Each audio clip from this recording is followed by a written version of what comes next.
All right, number one. It says, what is the error in the work shown? What is the correct answer? Whenever they tell you what the correct answer is, just work the problem out and then go back and look for the error, what they did wrong. Okay? So let's go ahead and work the problem out. So I have 1/5 x minus 4 equal 8. So there's a lot of different ways to do this problem. Which way do you guys want to do it?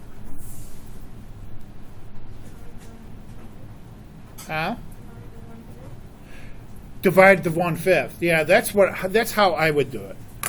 I would divide the 1/5 or multiply by its reciprocal, right?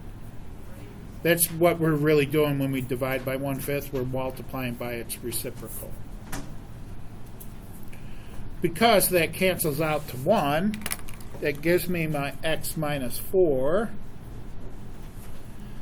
8 times 5, 40. Add 4 to both sides.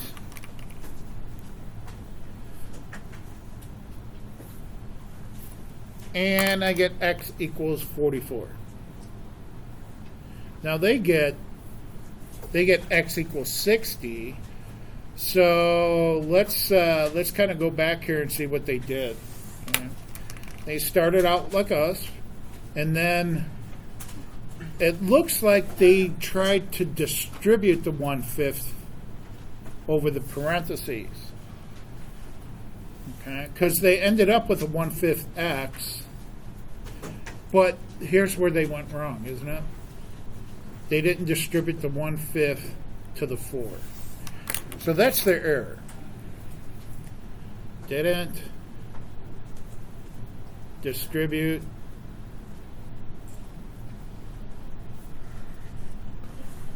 one-fifth to the 4. Okay, so that's what you have to do on the first question on the test, on the post. They call it the post test. It's actually the written final. This is exactly what you're going to have to do Wednesday. All right. Number 2 is going to be a little bit different on the test. They're still going to ask you. They might have something like number 1, more than likely. Here's how they did it. What's the problem? What's the most common error when you're solving inequalities?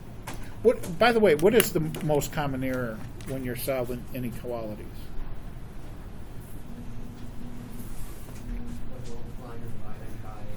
Yeah. Yeah, when you multiply or divide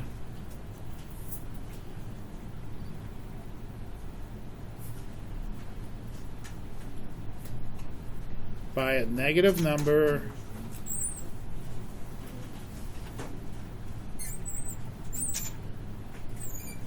have to flip the inequality.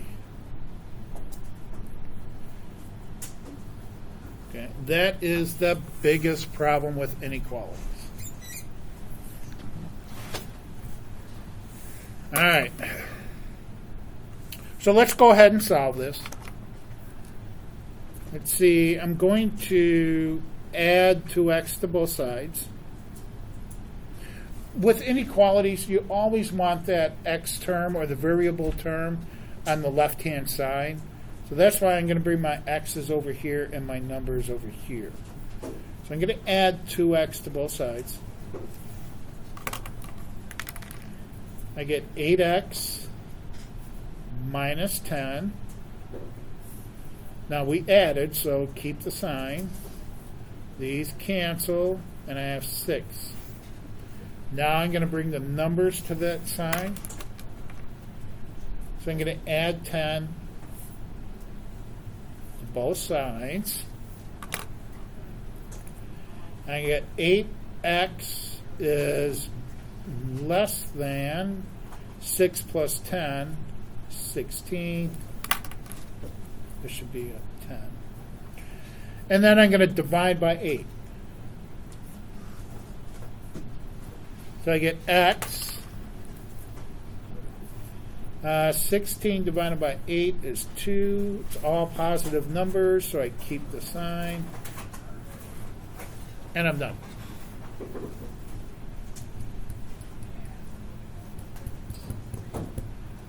Okay? Here.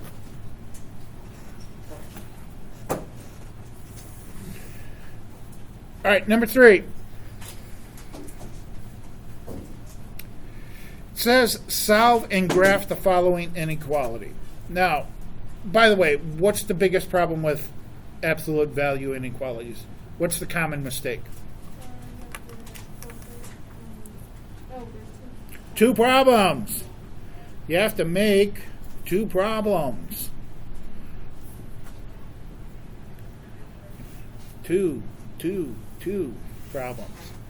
Okay, so you have to take what's inside x plus 4, and I like to do my negatives first, so I'm going to use negative 8, and because I went from a positive to a negative, I have to flip the sign. Okay, do I have an and or an or problem here? Greater than are or problems. Less than are going to be your and problems. Okay, so this is going to be an or problem. Take what's inside and keep everything the same.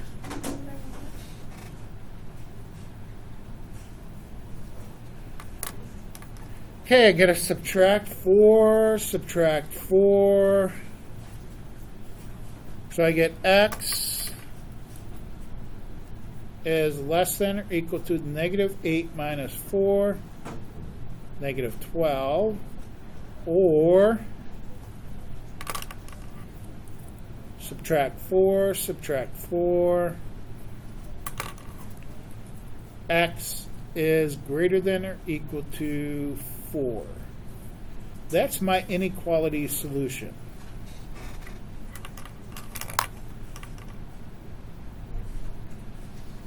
Okay, to graph it, well, here's my negative 12.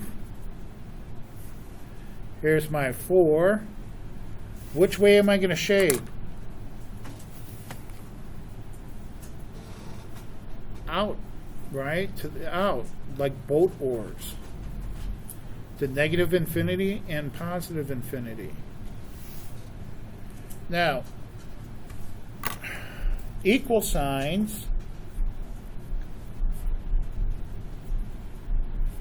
gives me brackets. No equal sign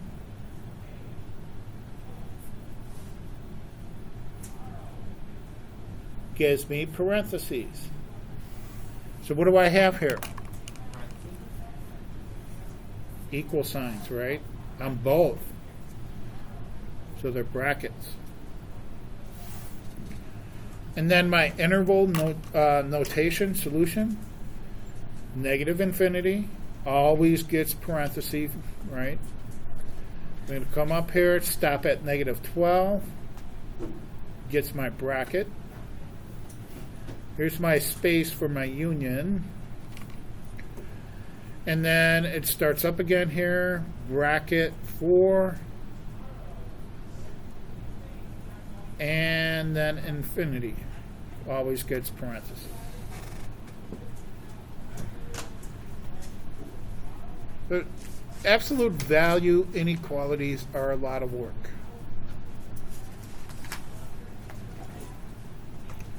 Number 4, solving quadratics by square rooting. That was actually the easy one, right? That was the easiest method for solving quadratics. Got to get the x squared by itself. So the first thing I'm going to do, subtract 72. So I got my negative 4x squared equals negative 64. Divide by -4. This isn't an inequality, so I don't have to worry anything about dividing by negative numbers here. -64 divided by -4 is a positive 16. Square root both sides.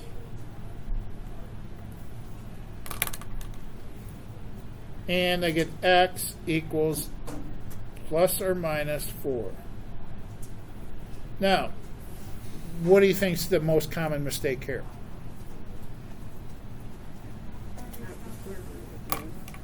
The what?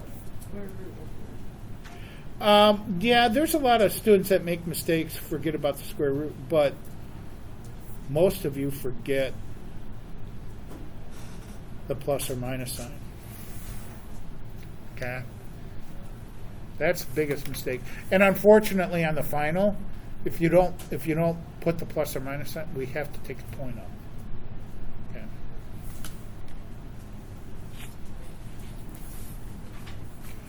All right. 3 more problems.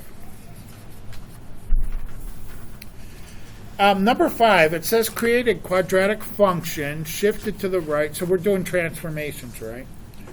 Shifted to the right 3 units and down 2 units.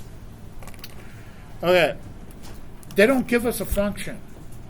So you're going to have to use or remember the parent function for a quadratic equation, which is y equals x squared, right? Or the f of x equals x squared.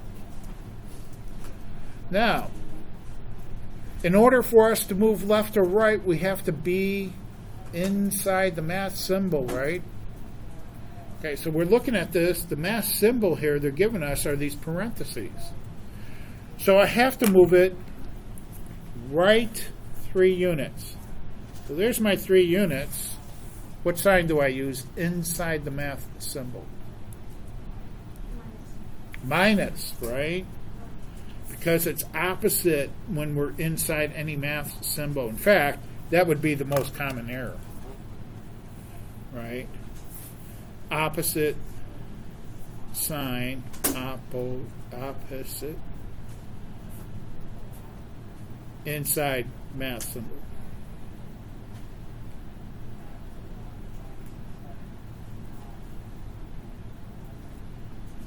Okay, and then it says down 2 units, right?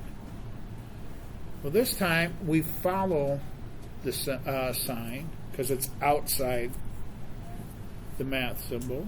So down 2 units. And I'm done.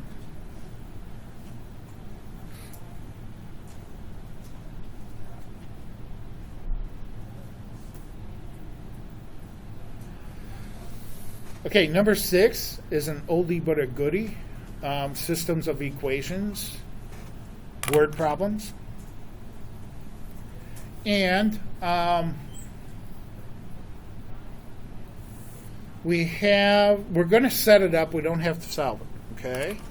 So we have to define our variables. And let's go ahead and start reading this. So Mr. Hardy is selling barbecue pork and barbecue beef. There's our definitions right there, right? We have barbecue pork.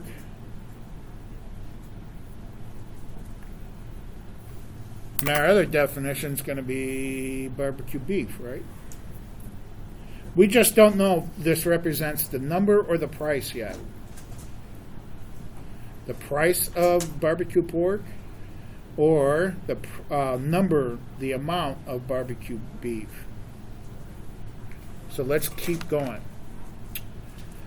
Platters to raise money for new computers.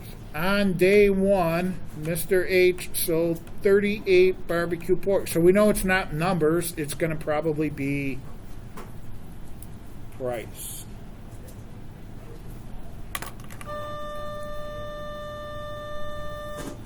Okay. So here's our first equation. He sold 38 pork, 18 beef, for a total of $650.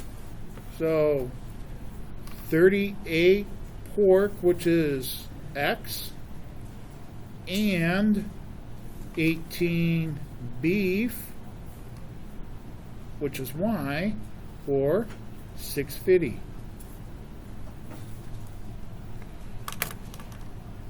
And the other equation, 29 pork. So 29 pork and 22 beef for $620. So everything is given to you. All you have to figure out is where to put it. You don't have to solve it, you're just setting them up.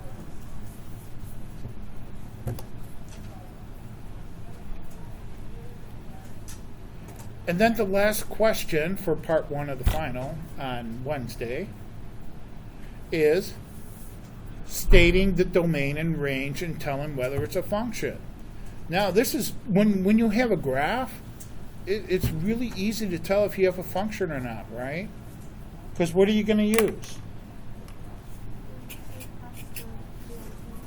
Yeah, the vertical line test. If it intersects at one point throughout the graph, it's a function. So yes, this is a function. And it says why? Because it passes the VLT, vertical line test. Then state the domain and range. Domain is what? X. So here's where my graph starts. Let's bring it up here to the X, and I have -8. Here's where it ends. Bring it up to the X-axis, and I have +8. And it includes those endpoints, so I'm going to use brackets. Now, what about the range? Well, what's my smallest y here? This is where it starts on my y-axis, -5. Then goes up here. The highest point of my graph is 2. And again, brackets.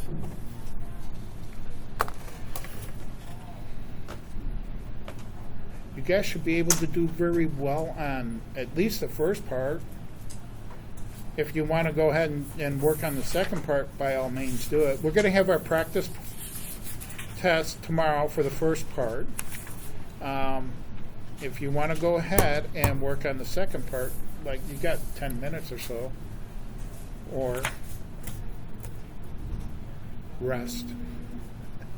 I would just like to see or have a question on 11A, the last one, 11A, yeah, 11, and this is actually why I split the test up, because number 11